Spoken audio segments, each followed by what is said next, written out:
साथियों नमस्कार। साथियों, आप बहुत सारे सोशल मीडिया प्लेटफॉर्म से पिछले दिनों से देख रहे हैं कि जुलाई 2024 का जो डीए है वो 5 या 6% बढ़ेगा।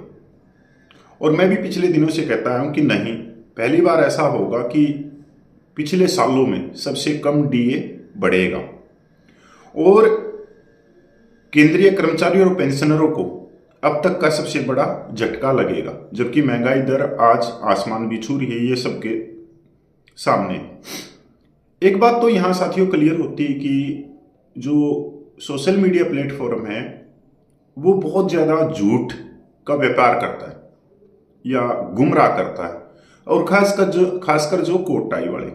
अब अगर हम पूरी रिपोर्ट पे चले तो आपको यकीन नहीं होगा कि जुलाई 2024 का जो डीए बढ़ेगा वो सिर्फ 2%, ज्यादा से ज्यादा 3%। और यही बात हम कहते आए हैं। तो यहां में मैं पूरी आपको रिपोर्ट पे लेके चलूंगा, आप मेरे साथ में जुड़े रहिए। केंद्रीय कर्मचारी और पेंशनर के लिए अच्छी खबर नहीं है। नए साल यानी जनवरी 2025 में उन्हें तगड़ा झटका लग सकता है। डीए में बढ़ोतरी में अब तक का सबसे कम उछाल देखने को मिल सकता है। महंगाई भत्ते में यह बढ़ोतरी पिछले 3 सालों के मुकाबले सबसे कम रहने का अनुमान है। दरअसल केंद्र सरकार AICPI इंडेक्स के आधार पर हर 6 महीने में महंगाई भत्ते में बढ़ोतरी का फैसला करती है। सितंबर 2024 तक के आंकड़ों के मुताबिक जनवरी 2025 के लिए कर्मचारियों की डीए में 2% की बढ़ोतरी होने की उम्मीद है, या ज्यादा से ज्यादा 3%। मौजूदा आंकड़ों के आधार पर केंद्रीय कर्मचारियों का डीए अभी फिलहाल सितंबर के महीने में 54.49% पर पहुंच गया है। हालांकि अक्टूबर, नवंबर और दिसंबर के आंकड़े अभी जारी होने बाकी हैं। लेबर ब्यूरो द्वारा जारी आंकड़ों के अनुसार सितंबर 2024 तक AICPI इंडेक्स 143.3 अंक पर है। इसके अनुसार सितंबर तक महंगाई भत्ता 54.49% रहा है। अक्टूबर, नवंबर, दिसंबर के आंकड़े अभी भी लंबित हैं। हालांकि अक्टूबर, नवंबर के आंकड़े जारी होने चाहिए थे, लेकिन उनमें देरी हुई है। मौजूदा रुझान के अनुसार जनवरी 2025 में डीए में सिर्फ 2% से 3% वृद्धि होने का अनुमान है, और ऐसा सालों के बाद में होगा कि इतना कम डीए बढ़ेगा। मौजूदा ट्रेंड को देखें तो अक्टूबर में इंडेक्स 143.6 पर पहुंचने की उम्मीद है। इससे केंद्रीय कर्मचारी का महंगाई भत्ता 54.96% पर पहुंच जाएगा। वहीं नवंबर में इसी ट्रेंड के आधार पर इंडेक्स 144 अंक को छू सकता है।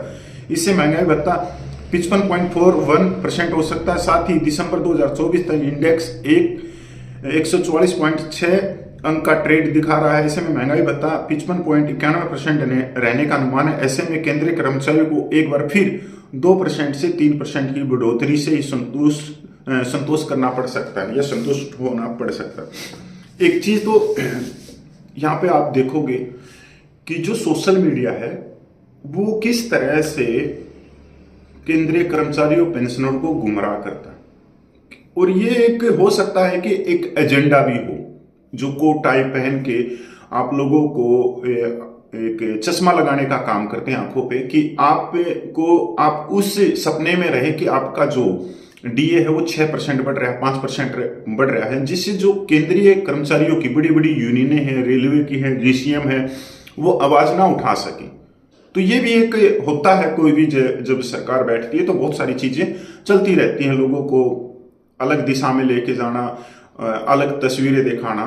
तो आप अभी देखो, जो हमारे ही कुछ हैं सैनिक समाज के यूट्यूबर हैं, ऑनरेडी कैप्टन हैं, रिटायर्ड हैं, सैनिक न्यूज के नाम से चलाते हैं, आए दिन आप उनकी खबरें देखोगी तो बहुत बड़ी ही धार्मिक खबरें होती है, गुमराह करने वाली होती हैं, जिनका न तो कोई हाथ होता है, ना कोई पैर होता है, ना कोई सिर होता है। बस उन्होंने वो खबर सोशल मीडिया पे छोड़ दी। इसको कहते हैं उड़ता हुआ तीर। और उड़ता हुआ तीर पता नहीं कौन लेगा कौन नहीं लेगा, और उसको लेते भी है कि उस चीज में जाएंगे, लोग देखेंगे कि हाँ हमारे लिए इतनी अच्छी खबर बताई है, और नीचे उसको थम्सअप दिखा के आएंगे, बहुत ही अच्छी नॉलेज से आपने समझाया, बहुत ही अच्छा काम कर रहे हैं आप कैप्टन साहब, बहुत ही गहराई से आपने जानकारी दी। जबकि उसकी ना तो कोई गहराई के अंदर उसकी जानकारी देने का कोई नैतिक कर्तव्य है, और ना ही वो नैतिक कर्तव्य करता है। क्यों? क्योंकि उसका काम ही गुमराह करना, बरगलाना। आप OROP 3 को देख लो, OROP 2 को देख लो, OROP 1 को देख लो,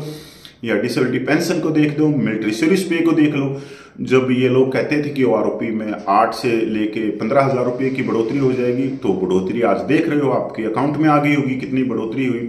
मिलिट्री सर्विस पे का केस चल रहा था जब कोर्ट के अंदर कि कल ही मिल जाएगी 15,500, और लास्ट में वो खारिज भी हो गया केस, और हम शुरू से ये बात थी। तो ये इंडेक्स का था महंगाई भत्ते का, पर थोड़ा सा कर्मचारी वर्ग है, पेंशनर है, उनके लिए बहुत महत्वपूर्ण होता है डीए महंगाई भत्ता, क्योंकि अगर मान लो 1,000-1,500 रुपये उनकी पेंशन में वेतन में बढ़ जाता है तो कर्मचारी का पूरा परिवार खुश हो जाता है, क्योंकि कर्मचारी के पास वेतन या पेंशन के अलावा कुछ दूसरे संसाधन नहीं है, वो पेंशन पे ही पूरा परिवार गुजर बसर करता है। तो धन्यवाद, जय हिंद, वंदे मातरम भाई।